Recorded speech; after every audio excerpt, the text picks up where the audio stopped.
plus là-dessus que sur le coloriage, entre guillemets. Parce que c'est pas parce qu'un personnage va avoir des tas de couleurs chamarrées, des tas de couleurs vraiment très très différentes et qu'il faut respecter d'une case à l'autre.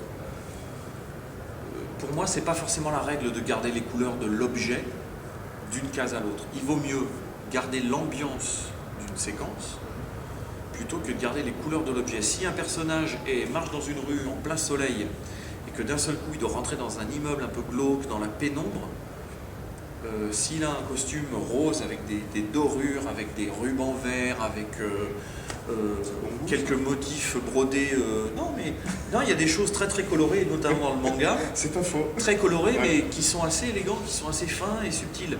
C'est pas forcément des couleurs très très franches, mais bon, peu importe, quelque chose de très très coloré. Ben, si ce personnage-là rentre dans un immeuble très sombre, je préférerais que l'ambiance sombre fasse que la nuit tous les chats sont gris, que les couleurs disparaissent et qu'il n'y ait plus que les quelques accroches de doré de son costume qui affleurent sur une accroche de lumière sur le bord du personnage.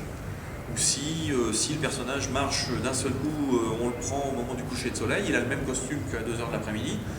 Si le coucher de soleil, c'est un ciel flamboyant, orange, pêche, rose, il faut que les couleurs, le filtre de la couleur, soit appliqué au personnage. Et si le bleu et le vert disparaissent un peu et qu'ils deviennent bruns à cause des couleurs du soleil, moi ça me pose aucun problème. Parce que ça fait partie du processus d'identification du moment par lequel le lecteur va rentrer un peu plus dans la BD. Et moi, ce que j'admire chez Stéphane ou chez Karine d'ailleurs, parce que j'ai déjà vu une première page colorée par Karine, c'est le modelé qui est très beau, mais également le choix des couleurs. Je me dis, moi, j'utilise vaguement du noir et un peu de blanc, on se cantonne à ça, mais je suis toujours étonné par, je me dis tiens, j'aurais jamais fait ça et pourtant ça rend très bien. Et moi, il y a un coloriste que j'aime beaucoup, et d'ailleurs il n'est pas connu pour ça, c'est Barry Windsor-Smith. C'est quelqu'un qui, par exemple, sur l'arme X, va faire un Wolverine qui va avoir 3 couleurs sur lui, sur sa peau, jaune, bleu et rose, et le rose bonbon. Donc, et pourtant, il va nous rendre une ambiance glauque, et pourtant c'est du jaune, du bleu, du rose. Et c'est une autre école, ouais. Et on arrive, du moment qu'on arrive à faire passer l'émotion, c'est le principal. Moi, je sais que je suis plus, justement, avec Karine, on est plus dans la subtilité qui tape l'ambiance, qui permet de rentrer. En plus, là, moi,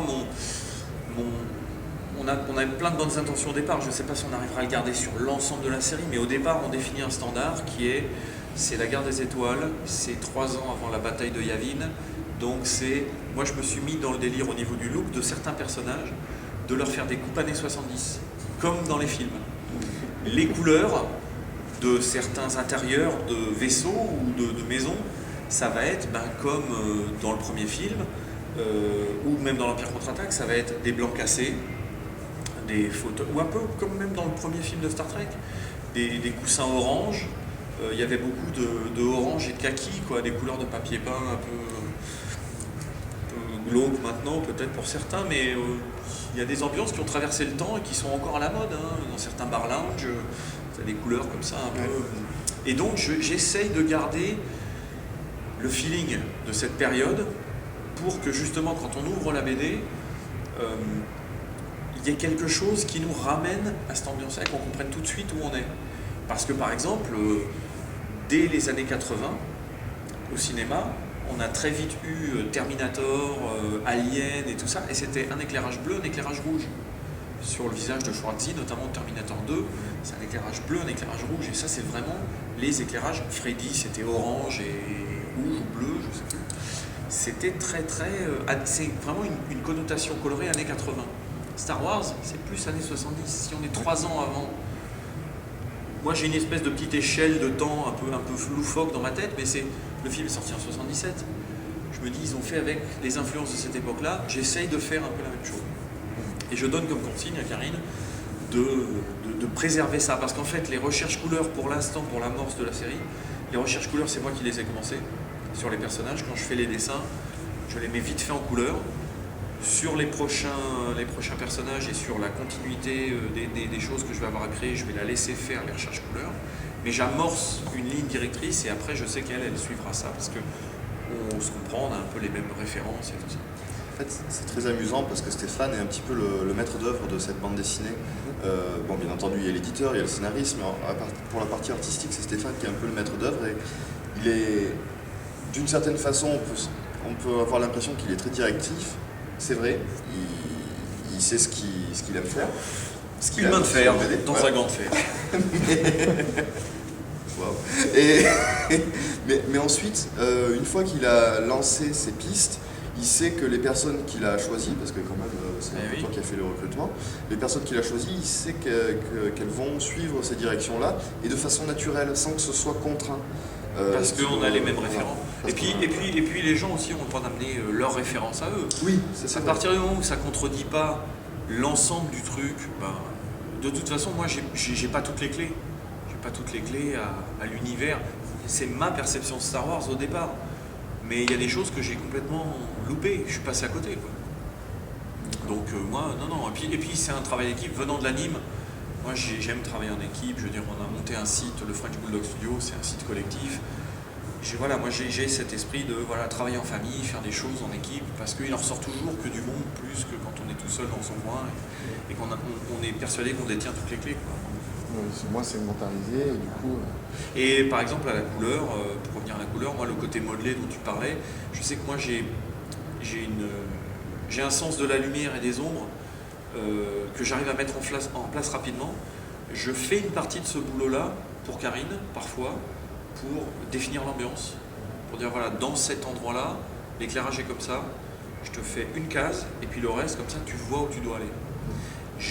J'envoie des informations de cet ordre-là aussi à Julien, par exemple, quand je décide de remplir une zone, notamment sur les premières pages du premier numéro, là, le personnage principal est dans l'ombre au début, on ne le voit pas tout de suite, on ne sait pas tout de suite qui est le héros, il est caché, il est dans l'ombre, et il attend un mec pour lui dire « Toi, tu as essayé de blouser l'Empire ». Donc, il arrive en sous-marin, c'est un mec qui s'est infiltré dans le laboratoire, qui s'est fait passer pour un employé, et qui là vient demander des comptes au patron qui est un peu véreux, qui bosse pour l'Empire. Le gars est dans l'ombre. Et ben pour être sûr que l'ambiance était véhiculée et que tout le monde comprenait le message, Julien comme Karine plus tard, il y a 2 ou 3 cases où pour l'ancrage pour Julien, j'ai dessiné le personnage dans l'ombre en lui demandant de remplir des zones de noir pour qu'on comprenne bien que l'éclairage qui venait de la porte s'arrêtait ici et que le haut du visage était dans l'ombre. Et pour Karine, la page où il a fallu qu'elle commence à mettre en couleur, le personnage n'avait pas ces zones de noir sur lui, parce que c'est une page d'action, il fallait qu'on voit bien le visage du personnage, il est à un moment un peu glorieux, quoi. Donc là, j'ai amorcé très vite sur une petite référence sur un layout vite tapé, j'ai mis des indications de lumière, de niveau de gris, d'ombre et tout ça, et elle, après, elle est partie sur les ombres vraiment définitives sur la page. Je suis revenu un peu sur certains détails, parce que ça, pour le coup, je la laisse faire au niveau des couleurs, parce qu'il y a une manière d'ambiancer par la couleur, mais il y a aussi une manière d'ambiancer par les ombres.